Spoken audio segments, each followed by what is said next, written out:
Earlier I saw a tweet that said that One Piece has bounties that the show makes such a big deal of, using them comparably to the way Dragon Ball Z uses power levels, and yet there doesn't seem to be any bounty hunters. This tweet kind of blew my mind because I always found bounty hunters to be a very frequent plot point of the series.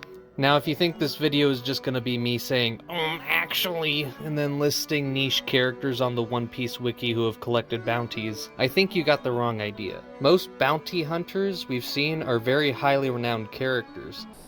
I'm Roronoa Zoro, the pirate hunter. I kill your kind for a living.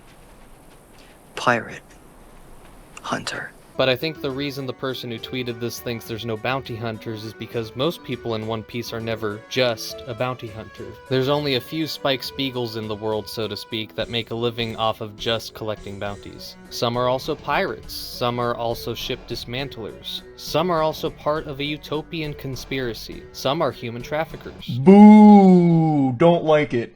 Once you realize this, you start to see them everywhere. Oh, 3 of the 10 Straw Hats were bounty hunters. 2 of the most iconic villains were bounty hunters. There was that one time Zoro fought 100 bounty hunters, and that time Doflamingo turned half his citizens into bounty hunters. But this does leave the question, why are these Spike Spiegels of the bounty hunting scene so far and few between?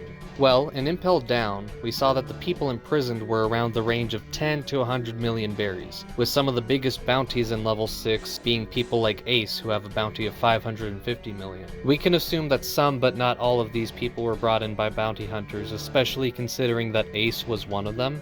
But people actually collecting on a bounty that high is clearly very rare, as not only did Blackbeard have to pretty much destroy an island to accomplish this, but the consequences of such a huge collection hurt the Navy and the world irreparably. This makes it pretty obvious that after Dressrosa, nobody was gonna touch Luffy only for the chance to collect his bounty. The only people strong enough to take him on would have enough haki to likely have ambitions of their own, meaning they're probably also a pirate or also a marine. And the people who would just try out of desperation are weak enough that Luffy could just use Conqueror's haki and not even have to bother with them. Bounties for people like the 4 Emperors are clearly just for show to symbolize how much damage they've wreaked on the Navy and world government. But hey, as far as the Cross Guild is concerned, bounty hunting is back in business, as long as bounties on Marines count anyway.